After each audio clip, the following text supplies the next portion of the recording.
외국인이 지금 사상 최대 매도를 하고 있습니다. 예. 안녕하십니까 할러님들, 강왕국입니다. 오늘은요 그 외국인 수급이라는 게 중요한지 한번 분석을 해보겠습니다. 한국은 수급을 매우 중요시 여기죠. 저도 3프로TV MC를 하면서 거의 매일 뭐 외국인 기관 개인에 대한 얘기를 듣습니다. 제가 이거를 좀 진작부터 연구를 하려고 했는데 뭐가 좀 바빠가지고 계속 연기가 되다가 이제 본격적으로 연구를 시작했는데 결과가 굉장히 재미있게 나왔기 때문에 이 영상 꼭 봐주시기 바랍니다. 네, 이게 아마 수급 주체를 외국인 기관 개인으로 나눈 나라는 한국이 거의 유일한 것 같아요. 일단 미국은 외국인이 없습니다. 왜냐면 미국 자본이 뭐 그 미국 시장의 90몇 퍼센트를 가지고 있기 때문에 외국인 따위는 볼 필요도 없고요. 그리고 미국은 거의 다 기관이기 때문에 개인, 기관 이런 거 구분을 거의 안 하는 것 같습니다. 한국 같은 경우는 이 세 주체가 좀 균등하게 나눠진 것 같아요. 제가 알기로는 뭐 외국인이 한국 주식을 가지고 있는 비율이 뭐 30%인가 뭐 그 정도 되잖아요. 그 3분의 1 정도 되고, 네, 그리고 그 기관들이 나머지 돈을 전부 다 운용하는 게 아니거든요. 개인도 우리나라에서는 상당 부분을 그 운용을 직접 합니다. 1,300만 명의 개인 투자자들이 있으니까요. 자, 오늘은 외국인이 투자를 잘하나 요거를 좀 한번 알아보겠습니다. 수급 도대체 넌 누구냐? 그렇죠. 네, 이게 제가 그 주식시장을 2001년부터 데이터를 찾았어요. 이 기관 외국인 그 개인 수급에 대해서. 참고로 HTS에 다 있습니다. 여러분도 다운받을 수가 있어요.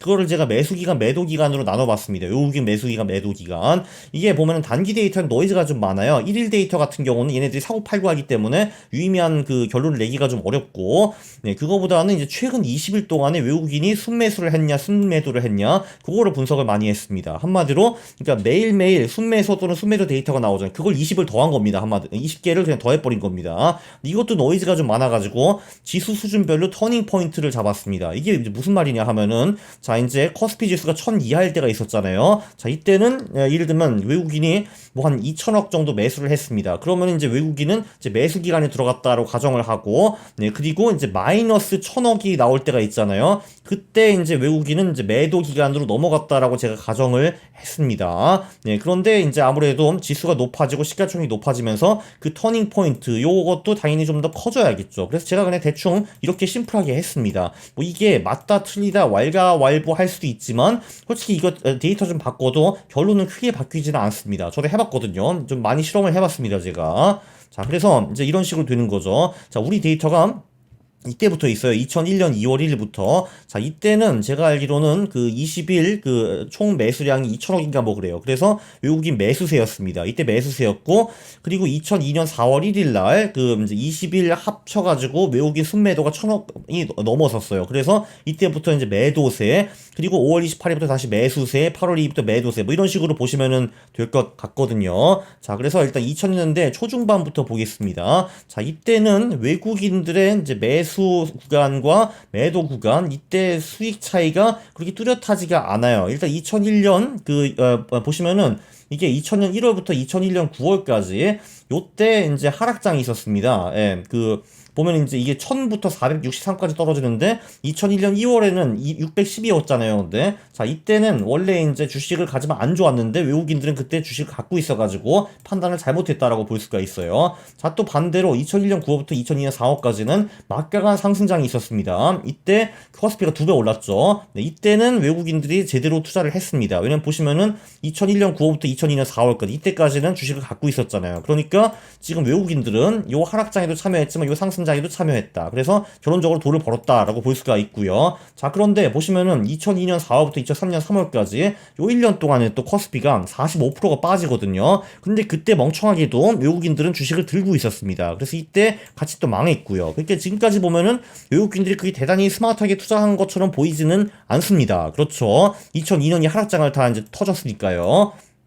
예, 그리고 그 다음에 2003년 3월부터 2007년 7월까지 한국에 어마어마한 대세 상승장이 옵니다. 지수가 512에서 2015까지 4배 정도 오르거든요. 네, 근데 이때도 이제 외국인이 참여를 하기는 했는데 한 절반 정도 참여를 했습니다. 이거는 먹었는데 예를 들면 이 구간 같은 경우는 못 먹었잖아요. 그렇죠. 네, 그래서 2000년대 초중반에는 외국인의 실력이 뭐 대단히 좋았다라고 보기는 조금 어려웠습니다. 자, 근데 좀 넘어가 보죠. 2000년대 중후반부터 2010년대 초반을 볼 텐데, 자, 위기 상황에서 외국인은 빛을 냅니다. 네, 보시다시피, 자, 여기, 이때 굉장히 안타까운 구간들이 있었죠. 2007년 11월부터 2008년 10월까지 코스피가 57% 빠집니다. 자, 그런데 우리 스마트한 외국인 친구들은 2007년 8월에 이때 털고 나갔습니다.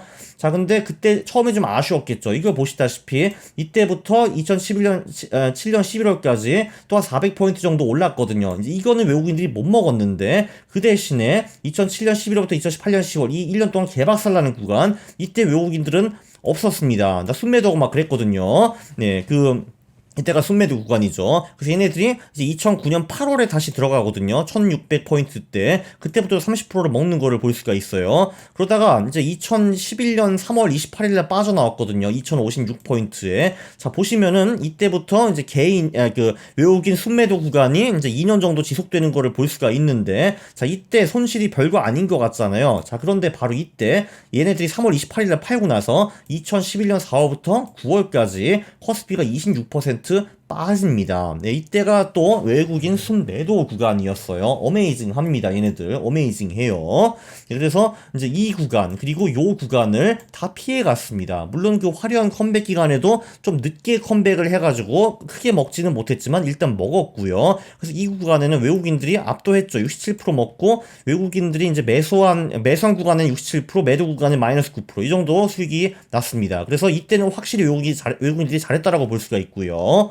자, 그러면은 14년부터 18년은 지루한 횡보장이 있었습니다. 네, 횡보장은 참고로 외국인도 장사가 없습니다. 많이 먹기가 어려워요. 보시다시피 다 찌글찌글 손실 나는 걸 볼 수가 있죠. 외국인 매도 구간에는 오히려 조금씩 수익이 나는 거를 볼 수가 있습니다. 그런데 이 구간에 한 번 상승장이 있었거든요. 2017년. 그거는 또 외국인 매수 구간이었습니다. 2006년 12월 28일 2000포인트부터 2018년 2월 2일 2500포인트까지 이걸 다 먹었거든요. 요 24.7% 정도를요. 네, 보시다시피 12년부터 15년 횡보장, 이때 이제 조금 떨어졌고, 15년부터 18년까지 강세장 1800에서 2607까지 갔는데, 외국인은 2024부터 2500까지 먹었다. 많이 먹었다라고 볼 수가 있죠. 자, 그 다음에 2018년부터 2020년 3월 코로나까지 이 2년 동안에 주가 지수가 2607에서 1439까지 45%가 빠집니다. 그때 외국인들은 왔다리 갔다리 했죠. 매수가 매도가 왔다리 갔다리 했는데 결론적으로 별다른 재미를 보지 못했습니다. 얘네들도 깨질 땐 다 깨져요. 이렇게 보시면은. 그렇죠. 자, 그런데 또 어메이징한 게 무엇인가? 네. 2020년 1월부터 3월까지 요 두 달 동안에 지수가 2250에서 1439까지 빠지지 않습니까? 우리 외국인들은 1월 29일날 이제 매도세로 돌아가가지고 따단 2185에 나갔어요. 그래가지고 코스피가 얻어 터지는 거를 그냥 구경만 했습니다. 어메이징하죠. 그래서 요 MGD를 다 피해간 겁니다. 요 드로우다운을 다 피해간 거죠. 네, 그리고 이제 2020년 6월에 다시 복귀를 했거든요. 조금 보다가 이제 다시 나갔다가 이때 이제 조금 벌었네요. 여기도 좀 보면은 얘네들이 상승장에는 그렇게 크게 벌지는 못했다. 이게 좀 아쉽다라고 볼 수가 있습니다. 왜 그 코스피가 3월부터 상승하기 시작했잖아요. 이제 그때는 매도 구간이었다가 6월에 좀 늦게 들어온 거죠. 그렇죠. 네, 그리고 이제 아시다시피 그 작년 7월인가 그때부터 7월이네. 그치. 작년 7월부터 코스피가 다시 하락장으로 전환을 했잖아요. 3316에서 지금 이제 2596까지 떨어져 있는데, 2596까지 떨어졌죠. 이게 최저점이니까. 이때까지 20% 떨어졌는데, 요거는 또 이제 매수세, 매도세 구간이 갈립니다. 이때도 외국인들이 좀 손실을 봤다라는 거를 볼 수가 있고요. 자, 그래서 이거를 다 종합하잖아요. 얘네들은 추세 추종을 하는 게 확실합니다. 추세 추종은 가격이 오르면 들어가고, 그리고 이제 내려가면은 빠진다라는 건데, 대하락장은 정말 기가 막히게 피해가는 것 같습니다. 금융위기, 재정위기, 코로나, 그러니까 한마디로 이때, 예, 코스피가 이만큼 떨어졌는데 우리 외국인들은 하나도 잃지 않았습니다. 얘네도 없었거든요. 이때 이미 그 순매도 구간, 물론 이제 없었다는 건 좀 그렇고 순매도 구간이었습니다. 이때. 그래서 이 외국인 순매도 구간을 보면은 그러면은 이런 것들을 다 피해갈 수 있었다 이런 얘기입니다. 근데 아쉽게도 상승장에 진입하는 것도 좀 늦은 편이었다라고 볼 수가 있고요. 네, 그런데 이제 빌빌거리는 지루한 횡보장에는 얘네들도 별거 없기는 한데, 근데 지금 이 외국인 순매수 구간을 분석을 해봤잖아요. 분석을 해봤는데, 네, 여기 보면은, 2002년에는 좀 확실히 애들 손실을 본 구간이 있습니다. 근데 그 후에는요, 네, 손실을 많이 봐도 뭐 찔끔 5%, 6%, 7%, 요 정도만 잃었어요. 아, 여기 8% 하나 있네, 최근에.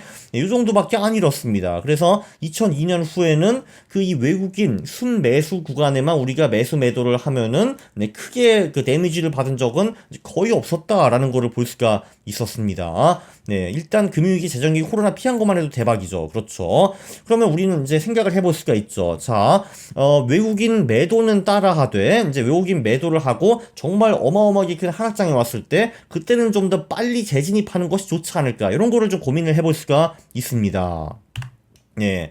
예, 그리고 지금 놀라운 거는 이 외국인 매도 구간에는 수익이 별로 없습니다. 2006년 후에는요, 외국인 매도 구간의 최고 수익이 7.4%밖에 안 됩니다. 이게 무슨 말이냐면은, 이게 보세요. 보면은, 자, 여기 외국인 순매도 구간에, 이때는 수익이 발생했죠. 2003년, 4년, 3년, 그리고 2004, 5년. 이때는 수익이 발생했는데, 그 후를 한번 보세요. 자, 여기 별다른 수익 없죠. 이때도 한 번도, 훌륭한 수익이 없습니다. 6.7%, 이 정도 있고, 이때도 7.1%, 이게 다고요. 이때도 7.4%, 이게 답니다. 한마디로 외국인 순매도 구간에는 네, 돈을 벌기가 굉장히 어려웠다라는 것이 결론입니다. 2006년 1월부터 2022년 4월까지 16년 동안에 우리가 외국인 순매도 구간에만 투자를 했다. 외국인 순매수 구간에는 우리도 팔았다. 청개구리처럼 투자를 했다 하면은 총 수익이 마이너스 1.7%입니다. 16년 투자해가지고 돈을 한 푼도 벌 수가 없었어요. 네, 다시 한번 2003년 후 대참사들은 전부 다 외국인 순매도 구간에서 발생했다. 외국인 순매도 구간에서 발생했다. 이런 게 중요한 것 같아요. 근데 지금 보시면요. 외국인이 지금 사상 최대 매도를 하고 있습니다. 이게 되게 재밌는 게 2018년까지만 해도 이 20일 순매도가 한 5천억 원 안팎이었거든요. 보시다시피 그러니까 요때만 좀 빼고 요때만 빼고 나머지는 다 마이너스 5천에서 플러스 5천 왔다 갔다 했는데 2018년부터 무슨 일이 있었는지 한번 김탁 프로한테 한번 물어봐야 될 것 같습니다. 네, 그 후에 뭔가 변동성이 굉장히 커졌어요. 막 플러스 1조로 나오고 마이너스 2조로 나오고 막 이러고 있고 그리고 최근에는 처음으로 네, 외국인 20일 순매도가 마이너스 5조를 찍은 적이 있었어요. 지금은 마이너스 3조 정도 되는데 도대체 무슨 일이 있는가 저도 좀 궁금합니다. 어쨌든 외국인들이 우리한테 말하고 싶은 거는 네, 지금 한국 주식 별로 안 좋을걸? 이렇게 말을 하고 있습니다. 네, 요약을 하면은 자 이제 우리는 외국인을 외국인님이라고 부르는 것이 어떨까 생각이 듭니다. 우리 이 외국인님들한테 거역하는 거는 상당히 어리석다라는 거를 배웠고요. 일단 그들을 따르면은 대하락자는 대부분 피해갈 수 있다라는 걸 배웠고 외국인 순매도 구간의 수익 따위는 별로 없다라는 것도 배웠고 근데 그들이 상승장에 다시 돌아오는 매수 타이밍은 조금 늦다. 그렇기 때문에 일단 외국인 매도 때는 우리도 매도를 한 다음에 그땐 그 후에 진짜 대참사가 오는 경우도 좀 있잖아요. 그 대참사 후에는 윅스로 다시 진입하는 것이 어떨까? 이런 거를 제가 좀 생각을 해봤는데 그건 다음 영상에서 설명드리도록 하겠습니다. 이걸 딱 보니까 확실히 좀 훌륭한 마켓 타이밍 아이디어가 좀 보이네요. 이거를 보니까요. 네, 이 외국인 수급 그리고 윅스 이 두 개를 합쳐가지고 또 훌륭한 전략을 만들 수 있다는 게 제 눈에는 지금 딱 보입니다. 네, 이거를 바로 사대주의라고 하죠. 주체성이 없이 세력이 강한 나라나 사람을 받들여 섬기는 태도. 외국인 선생님 안녕하십니까? 라고 하는 것이 이제는 좋을 것 같고요. 예, 그래서 이제 이 외국인들을 보면은 이제 늘 물어보는 거를 이제 우리 습관으로 합시다. 네, 여러분들이 서울 지하철에서 외국인을 만나면은 당신은 순매수입니까? 순매도입니까? 그런 거를 물어보는 거는 굉장히 좋을 것 같습니다. 그래, 당신은 이쁘십니다. 그래서 한국 시장을 순매수하셨습니까? 이렇게 물어보는 게 중요한 것 같습니다.